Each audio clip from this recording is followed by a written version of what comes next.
Well, let's bring in the Premier of New Brunswick now, Susan Holt. Yesterday, she unveiled measures to respond to Donald Trump's tariffs, also took part in a meeting of the country's first ministers. Premier, always good to see you. Thank you for the time.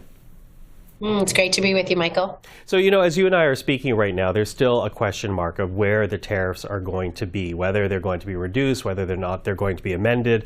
We have heard from the Commerce Secretary in the U.S. that might be happening. But talk to us about this chaos. What does this do to the New Brunswick economy when the mark keeps changing and the challenge keeps muting day to day? Oh, you've nailed it, right? The uncertainty, and we've been experiencing this uncertainty ever since Trump first opened his mouth about tariffs in November.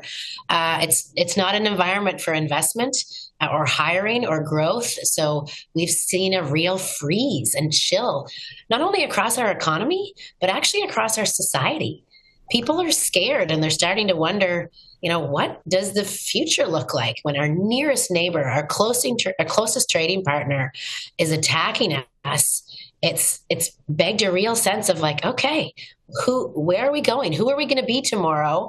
And can I be sure of my livelihood, of my opportunities in the future? So we are doing what we can to reassure New Brunswickers that their government is here to support them, that we're going to get through this because we are a rugged and resilient province and community.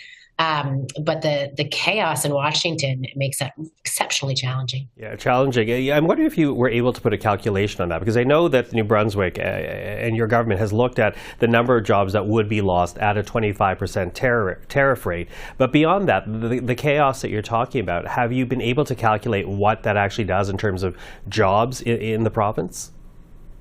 Well, the estimate right now is around 6,000 jobs. 4,000 to 6,000 jobs could be lost based on the tariffs that were implemented Monday night.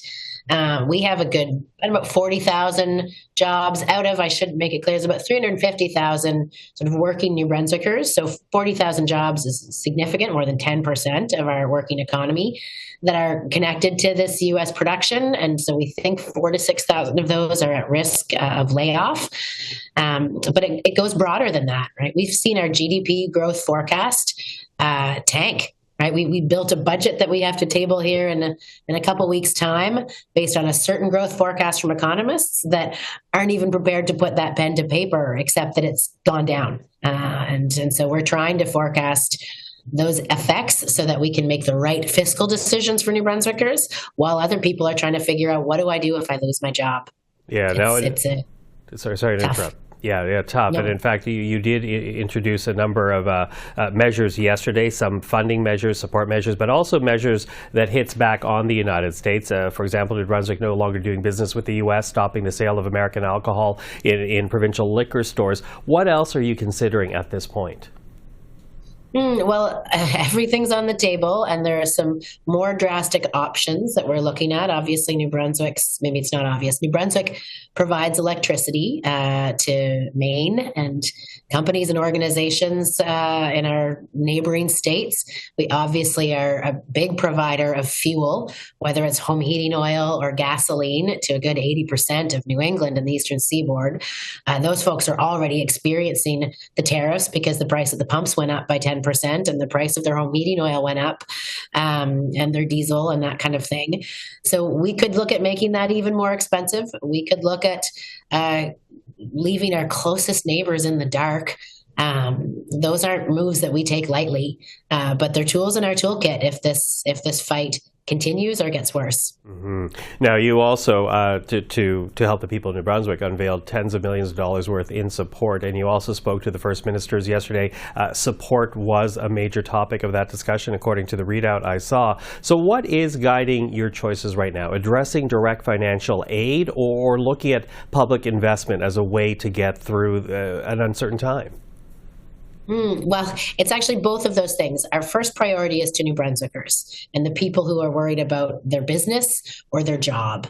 And we want to reassure them that we're going to be there to support them through these tough times, whether it's with the working capital they need to handle a decrease in revenue, or whether it's with the support they need to move from this job to that job and make sure that their family still has food on the table. So that's our first priority. But at the same time, we're looking at, how do we diversify our markets? How do we get more productive? How do we get more competitive?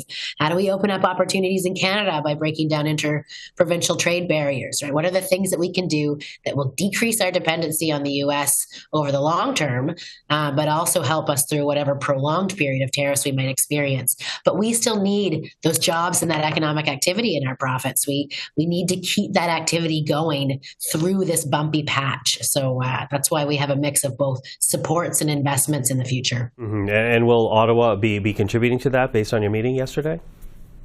That's the hope. We, as premiers, we always leave those meetings wanting more details, but we know they're ready to help workers with changes to EI accessibility and work sharing programs. We know they're ready to help businesses with tax deferrals and support for working capital. And so, and we know that they've also indicated that they're ready to support more trade development, more market development, and productivity investments. So I think we're going to continue to work as Team Canada across the country for many, many months to come. Mm-hmm.